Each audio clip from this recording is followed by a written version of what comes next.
What's up everyone? I have this amazing crime game that I want to show you today. We're playing on the star pack, and once we hop into the game you'll see in a second that our opponent is going to be playing on unicorn actually. So very similar pack styles, very weak early games but the late game is incredible.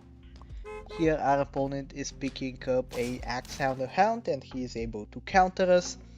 The fun part doesn't begin until like turn 5 or some such, but the early game is also pretty important to play out correctly if you want to be in an optimal position. I'm still learning the pack, so you can leave me a tip in the comments if you think I could improve on something. Here I'm just going to take double level ups. It's very important for us to have a cell pad going into turns 3 and 5. Potentially if we manage to find an elk, I should actually slow this game down a little bit and explain what the pets do a little bit better in case you are unaware. For cell pets we are really looking for the elk right here, which I may have even put in the thumbnail. Its ability reads on faint, it increases the cell value of one random cell pet by 1 gold for each of the levels. So I'm going to explain a little bit later how this works more simply, but for now it's our purpose to survive until then, and this jellyfish is going to be a big help with that. We have double level ups, which is absolutely incredible, one of them being a perk, so we have some level up synergy going. And yeah, these temporary strawberries from the pheasant are actually amazing. It's like a horse but better because the strawberries give you +1/+1 instead of just one attack. So there are some tempo that you can use to survive. We combine the pheasants here, and although it might seem unoptimal, it is because the opponent has some axe hound hunt, which I doubt he will sell since he has 2 copies of it. And axe hound destroys multiple copies of your units, so you want to be having only 1 copy of each, therefore the combination. And we level up into a cassowary, which is a strawberry synergy, therefore we freeze it. Hopefully on this turn we are strong enough to win against unicorn pack. We really want to pressure them going into turn 11 or even turn 9 because their end game is actually incredibly good, I know from experience. So I don't really want to let our opponent get to that point.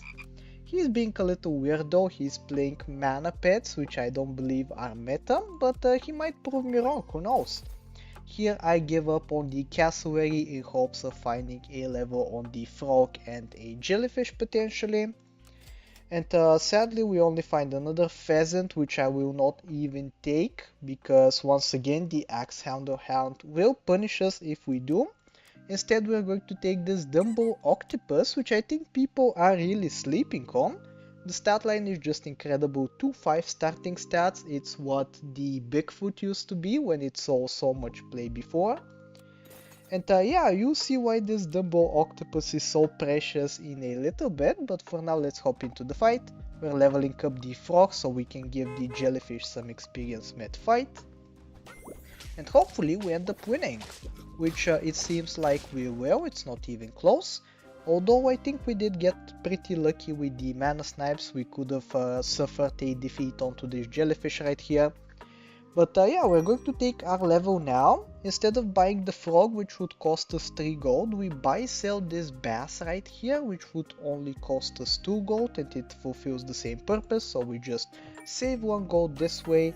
Level up is going to be the elk that we discussed, and here I think I will take some time to actually explain how the elk works more simply. Once we buy it onto the team, I think it's going to be better for us than the mantis. Like if you are confused by the ability, just think of it that it adds cell value onto the frog with the amount is equal to its level times the level of the cell pet. So 1 times 3 equals 3, it will add 3 cell value to the frog, which is good. It's like level 1 hammerhead shark, which is a tier 6 pet, and we have access to that kind of gold generation on turn 5. And even better, if we manage to level up the elk, like for example get it up to level 2, then we get 2 times 3 would equal 6 gold of cell value onto the frog, which is absolutely incredible. We have a lot of potential in the future. especially with this pug that can maybe get us up to level 12. For now though, we're just getting a level 1. And I did put a seaweed onto the frog just because it transforms into a level 3 sea urchin, and now it has a very useful ability. Will it help us win though? Just barely it doesn't, which is a shame, but I think it will help us out in the future.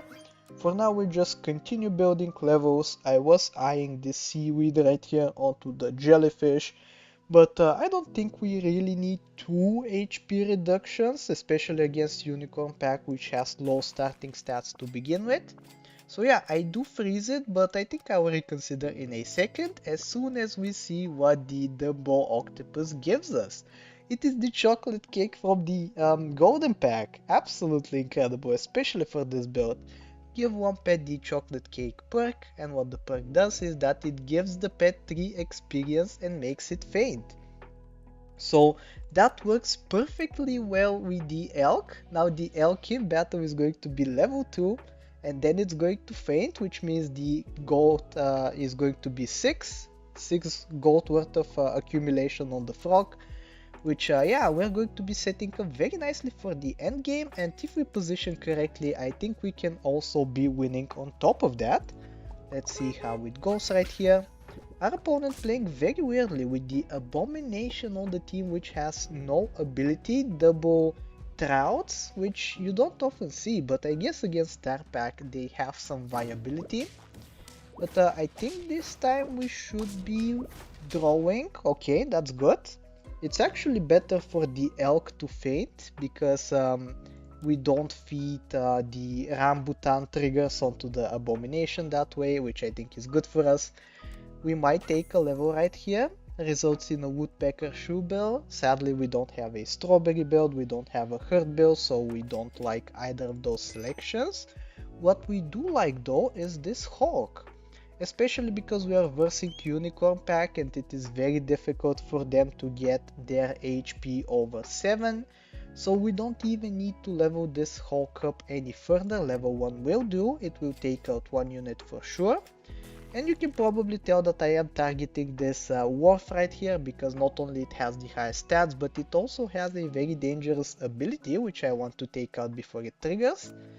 For next turn though, we will have a very decent setup with the elk, and I will explain what is about to happen, but for now we're just trying to live.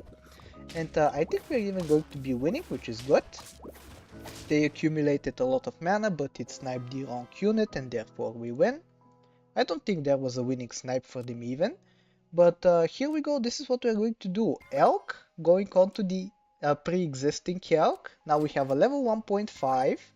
And now we are going to put the pug behind it, and what is going to happen is that the pug is going to level up the elk to level 2, then the chocolate cake is going to level it up to level 3 and making it faint, and then 3 times 3 means 9 gold worth of sell value onto the frog, and it's already at 18. So next turn we will have a full 30 gold and even more, so that is extremely good news. We will be able to pull off a big pivot. We even have a level up preserved in the elk itself. I don't think the elk is staying after next turn, but it has done us a very solid service, so we should be very happy. Even though we're going to lose, we don't get to waste the gold accumulation, which is fine. We lose by 1 HP, which is a little bit unfortunate, but it's okay. Now we are at 3 hearts, and this is going to be a big turn for us. We're going to start off with a level right here, which results into an alpaca. Alpaca, absolutely amazing. It's going to give us lots more levels, which is in turn going to give some stats onto the jellyfish. Also, you can see that I am not immediately selling the frog. That is because it is selling for 27 gold. So if I were to sell it now, the gold cap is 30. So 6 gold would go to waste. So we have to spend some gold before actually selling the frog itself if we want to be super efficient about this. Also, you only have around 40 seconds to finish up all of your purchases during this turn, which is a little bit unfortunate. That results in maybe not optimal purchases, but it's still fine as we level up into a Spinosaurus, which we are going to take. And you can see I am just stacking perks together because at this point I believe I had like 20 seconds left and I have 21 gold to go through. So yeah, we do have to spend it all. We get the level 2 Hawk. Level ups are super good for us because they give us jellyfish stats as well. And yeah, we also find an Orca to synergize with the Spinosaurus. With the Pug we can make either one of them level 2 immediately. I think we will go for the Spinosaurus. We can even get a Pepper because their snipes are starting to look kinda scary, so I want us to not get wiped at the start of the fight. You can see I am taking another level here on the Hawk. Not optimal, but once again we did not have time to utilize the gold very well. And yeah, we're going to reposition, third position Spinosaurus. You don't see that every day, but I think it's going to be good enough as we end up winning, I believe, on this turn. It would be a shame if we didn't win with 30 gold to spend last turn. But yeah, we get a sniped on the Kitsune, which is amazing. We get a skewer on the jellyfish, and that ends up deleting absolutely everything. So now they are down to 2 hearts. We have 10 gold to play with every single turn now, which is kinda sad comparison to the last turn, but it's still good enough, especially if we manage to find chocolates. Now we have a level 2 Spino, and with a level 3 Pug that will result in a level 3 Spino during the fight, which is absolutely amazing. I think we will even sell the Hawk in favor of another Spino, even though that might be a little bit overkill, who knows.